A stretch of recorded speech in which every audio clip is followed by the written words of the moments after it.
Buda Castle, the nearly 800 years old historic building complex, located on the plateau of the 80 meters high castle hill, is the oldest and most visited attraction of Budapest, has been a UNESCO World Heritage Site since 1987. The castle, which originally meant only a medieval fortress surrounded by walls, was built by King Bela IV following the Mongol invasion in 1242. It was soon extended with a dwelling quarter, public buildings, churches, monasteries, and by the 14th century it had developed into a flourishing medieval town. Following the construction of the royal palace, in the early 1400s it became a permanent royal seat. The golden age of the medieval castle was during the reign of King Matthias in the 15th century. His celebrated royal court was one of the great centers of the Renaissance art and sciences in Europe.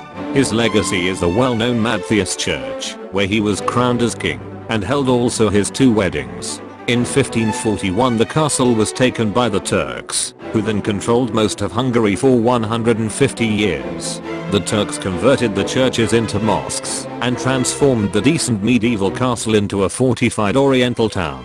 The castle was recaptured from the Turks in 1686 by the allied forces of the Holy League, led by the Habsburg Charles V, Duke of Lorraine. This victory marked also the beginning of the Habsburg rule over the whole Hungarian Kingdom. The castle, which had been almost entirely devastated during the siege, was rebuilt in baroque style during the 1700s. The revival of the town was interrupted several times by various catastrophes, such as the epidemic of plague in 1691 and the Great Fire in 1723. By the end of the 18th century the new royal palace had been built, and Hungary was ruled from here by the Palatines, the governors of the Habsburg rulers in Hungary.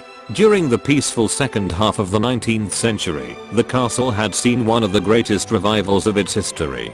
The modest civil homes were transformed into rich noble palaces, the royal palace was enlarged, the tunnel and the funicular were built, Matthias Church regained its medieval Gothic look, and the gloomy walls behind it were replaced by the fisherman's bastion.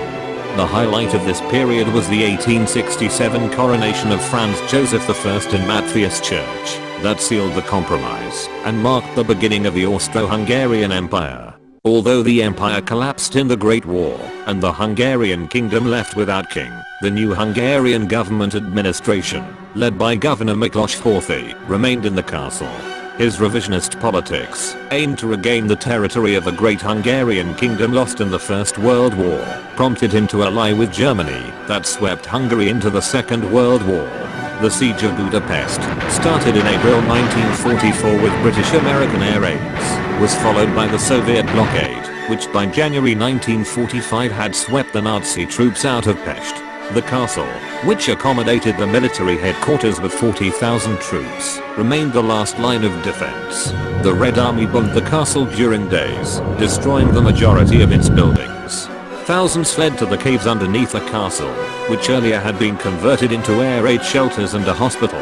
On the 11th of February 1945, the 40,000 troops tried to break out from their hopeless position, when 20,000 of them were killed, and the rest were taken prisoners. Finally on the 13th of February 1945, the Red Army occupied the castle, and the war in Budapest was over. The post-war communist regime relocated the government administration from the castle. Their buildings and the former noble palaces were distributed among various state institutions. To date, as a result of the large-scale rehabilitation project of the castle, numerous historic buildings have been rejuvenated or resurrected. The Hungarian President moved to the castle in 2002. He was followed by the Hungarian Prime Minister in January 2019, reinstating the castle as the seat of the Hungarian government.